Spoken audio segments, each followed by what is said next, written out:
प्रभु यीशु मसीह के पवित्र नाम में आप सभी का स्वागत है। आज मैं आपको एक ऐसी महिला की सच्ची कहानी बताने जा रही हूँ जिसने अपना पूरा जीवन प्रभु की सेवा और असहाय बच्चों को बचाने में समर्पित कर दिया। उनका नाम था एमिका माइकल। एमिका माइकल का जन्म 16 दिसंबर 1867 को आयरलैंड में हुआ था। बचपन से ही उन्हें प्रभु यीशु से गहरा प्रेम था। जैसे जैसे वे बड़ी हुईं, उनके मन में यह इच्छा और भी मजबूत होती गई कि वे अपना पूरा जीवन परमेश्वर की सेवा में बिताएं। उन्होंने आरामदायक जीवन छोड़ दिया और परमेश्वर की बुलाहट को स्वीकार किया। कई कठिनाइयों के बाद सन 1895 में मिशनरी के रूप में भारत पहुंची। भारत आने के बाद उन्होंने दक्षिण भारत में लोगों के बीच रहकर शुरू किया।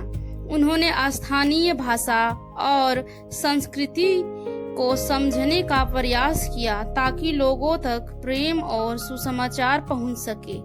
इसी दौरान उन्होंने एक ऐसी प्रथा के बारे में जाना जिसने उनका हृदय तोड़ दिया। कुछ अत्यंत गरीब परिवार अपनी छोटी छोटी बेटियों को मंदिरों में देवदासी के रूप में समर्पित कर देते थे। समय के साथ इन बच्चियों में से कई शोषण और अत्याचार का शिकार बन जाती थी। एक दिन एक छोटी लड़की जिसका नाम ट्रीना था वहां से भागकर एमिका माइकल के पास पहुंची। वह डरी हुई थी और वापस नहीं जाना चाहती थी। एमी ने उसे सुरक्षित रखा। यह निर्णय आसान नहीं था। उन्हें विरोध, धमकियां और कानूनी दबाव का भी सामना करना पड़ा, लेकिन उन्होंने उस बच्ची को वापस नहीं भेजा। इसके बाद और भी बच्चियां बचाई जाने लगीं। एमी ने समझ लिया कि परमेश्वर ने उन्हें इन्हीं बच्चों की सेवा के लिए बुलाया है। उन्होंने तमिलनाडु के डोनाउर में एक सुरक्षित आश्रय की स्थापना की जिसे बाद में डोनाउर फेलोशिपी कहा गया।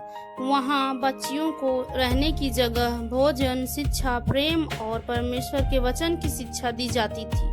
समय के साथ सैकड़ों बच्चों को वहां नया जीवन मिला। एमिका माइकल ने कभी विवाह नहीं किया। उन्होंने अपना पूरा जीवन प्रभु और इन बच्चों की सेवा के लिए समर्पित कर दिया। सन 1931 में एक दुर्घटना में उन्हें गंभीर चोट लगी। इसके बाद वे कई वर्षों तक बिस्तर पर पड़ी रहीं। फिर भी उन्होंने सेवा नहीं छोड़ी। वे लिखती रहीं, प्रार्थना करती रहीं और लोगों को प्रभु पर विश्वास रखने के लिए प्रेरित करती रहीं। इसके बाद एमिका माइकल प्रभु के पास चली गईं।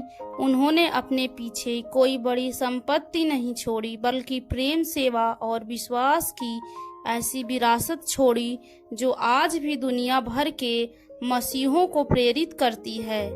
दोस्तों, एमिका माइकल का जीवन हमें सिखाता है कि सच्चा विश्वास केवल शब्दों में नहीं बल्कि प्रेम, त्याग और सेवा में दिखाई देता है। जब हम असहाय लोगों की सहायता करते हैं तब हम मसीह के प्रेम को संसार के सामने प्रकट करते हैं। यदि यह कहानी आपको आशीष दे तो इसे दूसरों तक भी पहुंचाएं। प्रभु आपको आशीष दे। आमीन।